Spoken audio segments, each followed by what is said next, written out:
दोस्तों आज की इस वीडियो में हम लोग डिस्कस करेंगे एचएलवी डेरोजियो की एक poem the orphan girl. Orphan का मतलब होता है अनाथ, यानी एक अनाथ लड़की या अनाथ बच्ची के ऊपर इस पोएम को लिखा है एचएलवी डेरोजियो ने। अनाथ बेसिकली उसे कहते हैं जिसके पेरेंट्स यानी माता पिता दोनों की डेथ हो जाती है बहुत ही कम उम्र के अंदर। पोएम शुरू होती है एक एपिग्राफ से, यानी इस पोएम को शुरू करने से पहले एचएलवी डेरोजियो दो लाइनें बोलते हैं she was yet young and fair. वो बेचारी बहुत छोटी थी और बहुत ही खूबसूरत थी। बट ओ, लेकिन O, she seemed mark for much woe in this unpitying world. She seemed, उसे देखकर ऐसा लग रहा था, मार्क फॉर मच वो, कि उसे बहुत दुख मिलेगा इन दिस अनपिटिंग वर्ल्ड, इस निर्दयी दुनिया में। WOE वो का मतलब होता है दुख। और फिर वो बोलते हैं पुअर फ्रेंडलेस वॉन्डरर, बेचारी जिसके पास कोई फ्रेंड नहीं है, भटक रही है। वॉन्डरर का मतलब होता है भटकने वाला। अब हम लोग शुरू करते हैं पोएम को।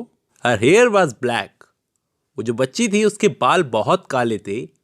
As a raven's wing, raven एक टाइप का पक्षी होता है दोस्तों, उसके पंखों से कंपेयर कर रहे हैं पोएट कि उसके पंखों की तरह काले थे उस लड़की के बाल।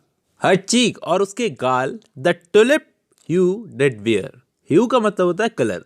टुलिप एक फ्लावर होता है, एक फूल, उसके ह्यू, उसके कलर की तरह उसके गाल थे। उसके गालों पर ऐसा लगता था टुलिप का कलर है। हर वॉइस वाज सॉफ्ट, उसकी आवाज बहुत ही सॉफ्ट थी। एज वेन नाइट विंड सिंग, ऐसा लगता था जैसे रात में चलने वाली ठंडी समीर है, ठंडी हवा, उसकी आवाज की तरह लगती थी। उसकी आवाज इतनी सॉफ्ट थी। Her brow was as a moon beam fair. Moon beam यहां पर चंद्रमा से निकलने वाली रोशनी जो होती है ना, उसकी तरह फेयर था उसका ब्रो। ब्रो मतलब उसका माथा, फॉरहेड, ललाट। उस बच्ची की खूबसूरती को बता रहे हैं यहां पर पोएट। लेकिन यहां पर देखो, आगे वाली लाइन के अंदर उसकी एगनी बताते हैं कि उसके साथ में क्या बैड लक हुआ। हर सायर, उसका सायर, सायर का मतलब है उसके उसके पापा की बात की जा रही है, उसके फादर। यहाँ पे सायर वर्ड का यूज़ करना थोड़ा ऑकवर्ड लगता है, क्योंकि सायर वर्ड जानवरों के पेरेंट्स के लिए यूज़ किया जाता है। तो ये बोलते हैं कि her sire had joined the wake of war. उस लड़की के फादर ने क्या किया था, वॉर ज्वाइन कर ली थी, युद्ध, लड़ाई में लड़ने चले गए थे।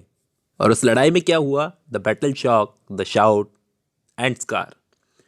उस जंग में लड़ाई हुई, मारधाड़ हुई, और वो जानते थे, ही न्यू, यानी उस लड़की के फादर जानते थे कि वो मर जाएंगे।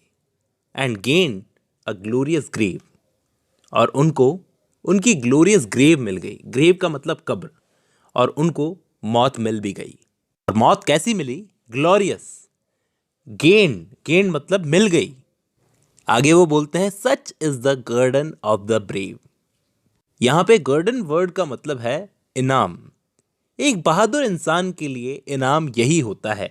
ये एक सरकास्टिक वे में बोला है पोएट ने कि एक बहादुर को यही तो इनाम मिलता है, मौत। यानी वो ताना मार रहे हैं, तंज कस रहे हैं। और उस बच्चे की एंग्विश मदर, हर एंग्विश मदर, एंग्विश का मतलब दुखी, उसकी दुखी माँ का suffering heart could not endure the widow part. उसकी दुखी माँ विडो होना बर्दाश्त नहीं कर पाई। एंड्योर का मतलब बर्दाश्त कर पाना।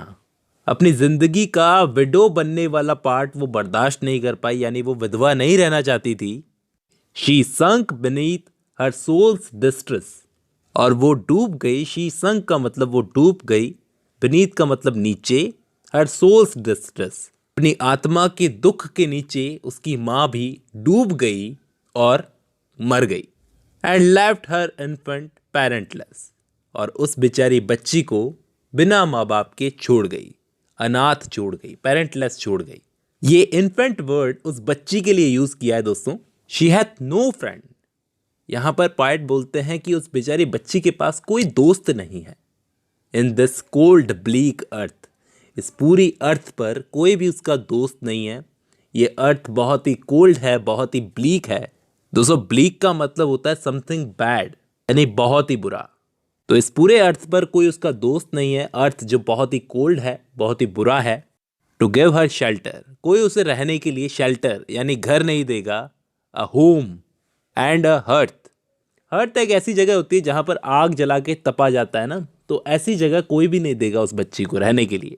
थ्रू लाइफ्स ड्रीरी डेजर्ट, इस जिंदगी के सूखे रेगिस्तान में, अलोन शी मस्ट वेंड, उसे अकेले ही चलना पड़ेगा। फॉर अलास, अलास यहाँ पर आ भरते हैं। The रेचर्ड have never a friend, जो लोग दुखी होते हैं, परेशानी में होते हैं, रेचर्ड का मतलब जो लोग दुखी होते हैं, परेशानी में होते हैं, हैव नेवर ए फ्रेंड, उनके पास कोई दोस्त नहीं होता। और आगे वो उस बच्ची को एडवाइस देते हैं, एंड शुड शी स्ट्रे, कि उसे दूर रहना चाहिए, स्ट्रे का मतलब दूर रहना चाहिए, फ्रॉम वर्च्यू वे, अच्छे रास्ते से, भलाई के रास्ते पर उस लड़की को नहीं चलना चाहिए। द वर्ल्ड विल स्क्रॉन, ये दुनिया उसे ताने मारेगी अगर वो भलाई के रास्ते पर चलेगी। And it's scorn can slay, slay का मतलब होता है मार देना, और उनके ताने तुम्हें मार देंगे। वो उस बच्ची को एडवाइस दे रहे हैं कि तुम भलाई के रास्ते पर मत चलना, अगर भलाई के रास्ते पर चलोगी तो लोग तुम्हें ताने मारेंगे और ताने खा खा के तुम मर जाओगी। आगे वो आह भरते हुए कहते हैं, shame hath enough to wring the breast with the weight of sorrow and guilt oppressed, कि शर्म के अंदर इतनी ताकत होती है कि किसी की भी कमर झुका देती है, छाती झुका देती है। लेकिन वो आगे बोलते हैं, बट ओ, लेकिन oh, it's coldly cruel to wound and bosom whose blood must gush unbound. वो दुनिया को कहते हैं कि इस बच्चे के साथ में इतना कोल्डली बिहेव करना ठीक नहीं है, ऐसे बच्चे का जिसका खून तो बिल्कुल भी नहीं बहना चाहिए। No tear is so bright as the tear that flows of erring woman unpitied woes, कि इस दुनिया में किसी भी आंसू का कलर इतना ब्राइट नहीं होगा जितना कि एक अनपिटीड वुमन के दुखों से निकला हुआ आंसू। आगे वो बोलते हैं, and blessed be ever his honoured name who shelter N orphan from sorrow and Shem. Last की 2 लाइनों में बोलते हैं कि वो आदमी बहुत ही ब्लेस्ड होगा जो इस बच्ची को शेल्टर देगा, इसको शर्म से और सॉरो से बचाएगा, उसका नाम अमर हो जाएगा। उम्मीद करता हूं ये पोएम आपको समझ में आई होगी दोस्तों। आज की इस वीडियो में बस इतना ही।